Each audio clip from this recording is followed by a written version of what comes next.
Hey everybody, welcome back to Living in My Now, and thank you so much for pressing play. Now, I am going to encourage you to please just share this video. Please share it because you can actually save someone or help somebody just by sharing this video. So I encourage you and you encourage others to definitely share this video because I want to be a blessing and I want to help anyone that I can that is suffering from depression. It can be super serious, so please share of all things. Now, as I have hinted around in other videos, I have suffered from depression. I am going to talk about how I overcame the depression as well. Now, there's nothing wrong with a little bit of sadness. We all get sad and have a day or a couple days where we're in the blues, or if a family member passes away, you know, you're kind of sad, and that's okay. The Bible talks about that. If you read the life of David, he went through actually bouts of depression a little bit, and there's nothing wrong with a little sadness or a little heaviness, because that's what the King James Bible calls it, heaviness or sadness, that happens. But when you notice that it's lasting weeks and months and years, that is a problem. God does not want you to stay there, and God wants to heal you. So let's just jump right into it. I'm sorry, my notes are over here today. They're on my laptop. So as you know, I saw a counselor. And for many years I saw her, and a couple of different ones actually, and they did not help me. They put me on 2 different medications. All it did for me was make me feel dizzy and made me feel sick. And I stopped taking them because they weren't doing anything for me. And I remember I just came, one of the many times I came to the end of myself, and I was like, God, I don't like this feeling. I don't like feeling like this constantly, like I'm sad. I really need help. I want you to help me. So the first thing that I actually did was I got into church more, and that's what helped me.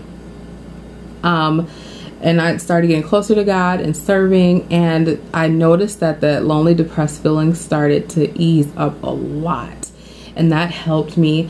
Also, as much as I could, I surrounded myself with good, godly people. Sometimes if you surround yourself with people who are also depressive and sad, and it constantly, I'm saying, it weighs on you as well.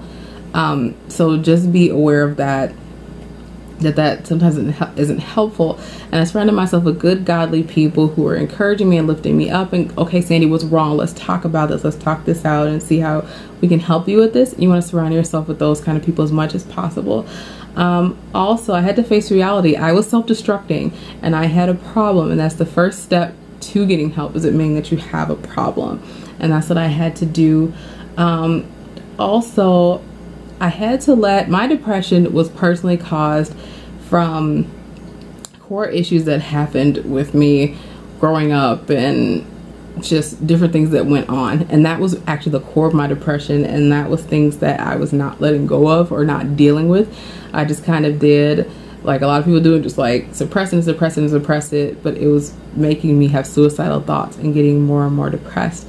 So through the RU ministry, which I'm going to link that below, God used that to help me face those feelings, deal with those feelings, permanently deal with those feelings, and let all that stuff go. And now I don't get depressed. And I do have periods of sadness. That's part of human nature, but I don't get depressed or have feelings want to hurt myself or different things like that. So that helped a lot.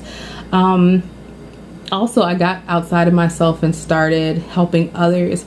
When you're in depression, you want to isolate yourself. You want to be by yourself. You don't want to talk to people. But once I got my mind off of myself and I started like serving others, writing people notes of encouragement, just calling people, texting like, how are you? God had me think about you today, or this Bible verse reminded me of you. And because I was helping someone else, it got my mind off of my issues and my depression. It actually brought me joy, actually, to be able to help others or serve others or encourage someone or have them text me back. You made my day just by sending me that text, or I got your letter in the mail, and it helped me feel better. So that helped me tremendously. And also I enlisted others for help. There was a small circle that knew that I suffered from depression and other things, and they called me constantly, they text me constantly, they always tried to get me out the house whenever they could to get out and do things and help me forget about my depression. Those were really good friends, and they were very critical at that particular time in my life. And if you're watching and you know who you are, thank you so much for what you did. It was a tremendous blessing to me.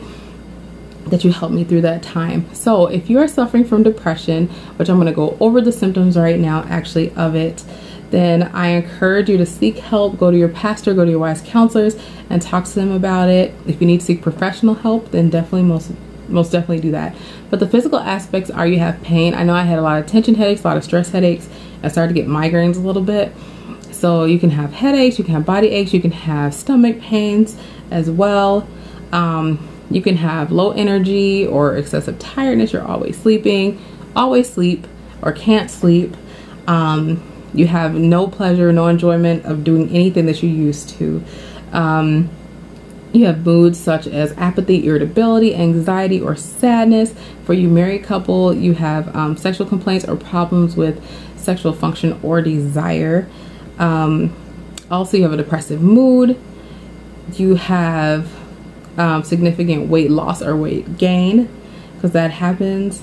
You have a lot of agitation, or you're foggy minded a lot. That can be a symptom of it.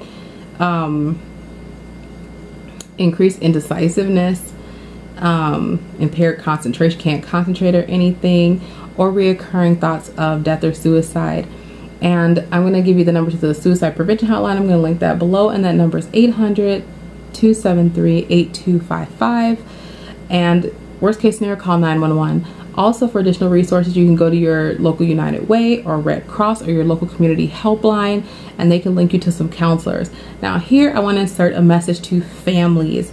One thing I want to give you some warning signs as well. One of them is isolation, is one of the symptoms as well.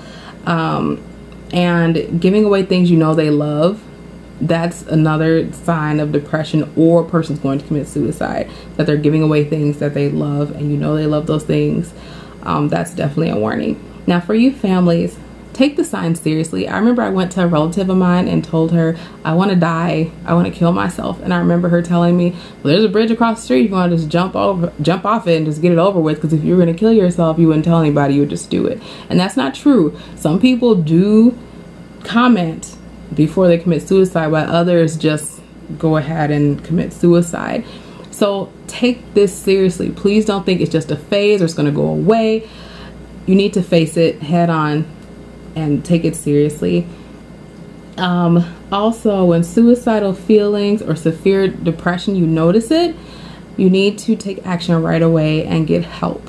I know in some Christian circles that it is frowned upon to get outside help outside of church, and that is not true. Some counselors are not good counselors, but other counselors are very good counselors.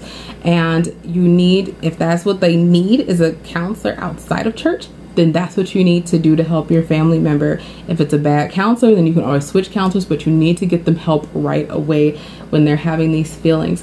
You need to love them a lot, spend time with them a lot, let them know how special they are, let them know how special they are to God, because they're going to need that love to help them through this.